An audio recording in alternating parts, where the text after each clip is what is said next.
یہ جو قرآن میں آتا ہے تجلی ربہ للجبل، رب نے پہاڑ پر اپنی تجلی ظاہر کی، اس کی کیفیت اللہ ہی جانتا ہے۔ علماء کہتے ہیں کہ اللہ اور مخلوق کے درمیان بہت سارے پردے حائل ہیں، جس کی وجہ سے مخلوق اللہ کی زیارت نہیں کر سکتی۔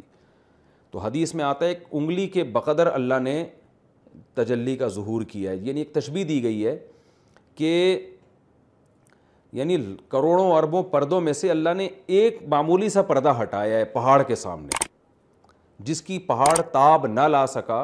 اور حدیث میں آتا ہے کہ اللہ اگر اپنا جو چہرہ ہے نا، اپنی جو ذات ہے، وہ کائنات اور اللہ کے درمیان جو پردے ہیں وہ اگر اللہ ہٹا دیں تو لأحرقت سبحات وجہہ، اللہ کے چہرے کی جو روشنی ہے نا، اور اس کا جو نور ہے، جو اس کا جلال ہے، وہ کائنات کو جھلسا کے ختم کر دے وہ۔ تو یعنی اس کے جمال اتنا ہے کہ اس کی تاب نہ لا سکے یہ کائنات۔ تو سوچئے کہ نبی صلی اللہ علیہ وسلم نے فرمایا کہ جب قیامت قائم ہوگی تو اللہ تعالیٰ بندوں کو اپنا دیدار کرائیں گے۔ اس وقت اللہ آنکھوں میں یہ قوت پیدا کریں گے کہ اللہ کے جمال کا لوگ مشاہدہ کریں۔ ادراک نہیں کر سکتے، ادراک الگ چیز ہے۔ قرآن میں آتا ہے لا تدرکہ الابصار، نگاہیں اللہ کا ادراک نہیں کر سکتی، نہ دنیا میں نہ آخرت میں۔ ادراک کہتے ہیں کسی چیز کی حقیقت تک پہنچ جانا۔ جیسے ہم کہتے ہیں نا ایک آدمی نے ایک چیز کا ادراک کر لیا، اس کو سمجھ میں آ گیا ہے وہ، تو یہ مخلوق کے حق میں تو ممکن ہے کہ آپ کسی چیز کا احاطہ کر لیں۔ اللہ کے لیے ادراک ممکن نہیں ہے، دیکھنا ممکن ہے۔ لوگ دیکھیں گے قیامت کے دن اللہ کو، لیکن اللہ کی پوری حقیقت کا تک پہنچ نہیں پائیں گے، وہ ناممکن ہے، کیونکہ اللہ کی ذات لامحدود، اس کا جمال لامحدود ہے۔ تو اس لیے نظر ضرور ہوگی اس پر، اللہ کی ذات پر نظر ضرور ڈالیں گے لوگ۔ تو حدیث میں آتا ہے کہ اس نظر میں اتنی لذت ہوگی، اتنی لذت ہوگی اللہ کے جمال کا جب مشاہدہ کریں گے، حالانکہ وہ پورا مشاہدہ نہیں ہوگا۔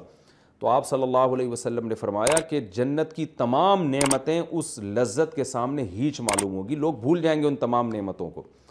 تو اس سے بھی ہمیں پتہ چلتا ہے کہ جس جمال کی تاب پہاڑ نہ لا سکا ہو، اور موسیٰ کلیم اللہ پہاڑ کو دیکھ کے بے ہوش ہوئے موسیٰ علیہ الصلوۃ والسلام، تو وہ جمال کیسا ہوگا۔ اور جب اللہ آخرت میں ہماری آنکھوں میں یہ طاقت دے گا کہ ہم اس جمال کا تھوڑا سا حصہ برداشت کر پائیں، تو وہ جمال کیسا جمال ہوگا۔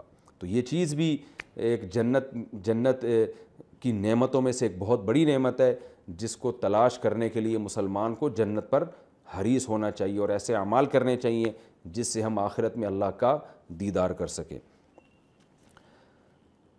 اس کے بعد جو اللہ نے موسیٰ علیہ السلام سے فرمایا، جب موسیٰ علیہ السلام بے ہوش ہوئے، پھر ہوش میں آ کے اللہ سے توبہ استغفار کیا، تو اللہ نے کیا فرمایا، انی اصطفیتک علی الناس برسالاتی وبکلامی، اے موسیٰ میں نے تجھے منتخب کر لیا ہے لوگوں پر اپنی رسالت اور اپنے کلام کے ساتھ، فخذ ما آتیتک وکن من الشاکرین، جو تورات میں جو تجھے میں دے رہا ہوں اس کو مضبوطی سے تھام لے۔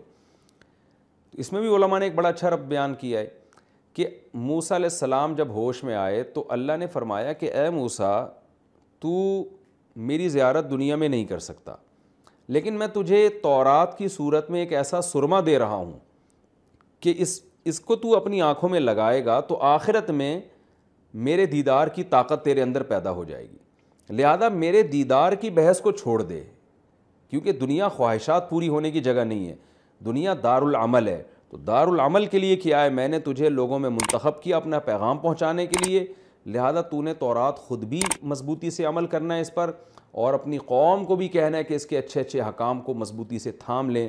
گویا یہ وہ سرما ہے کہ جب تورات پر اے موسیٰ تو عمل کرے گا اور تیری قوم عمل کرے گی تو تیری آنکھوں میں اس سرمے کے ذریعے وہ طاقت پیدا ہو جائے گی کہ آخرت میں تو میرا دیدار کر سکتا ہے، کیونکہ اللہ کے دیدار کی خواہش بھی ایک لذت ہے نا۔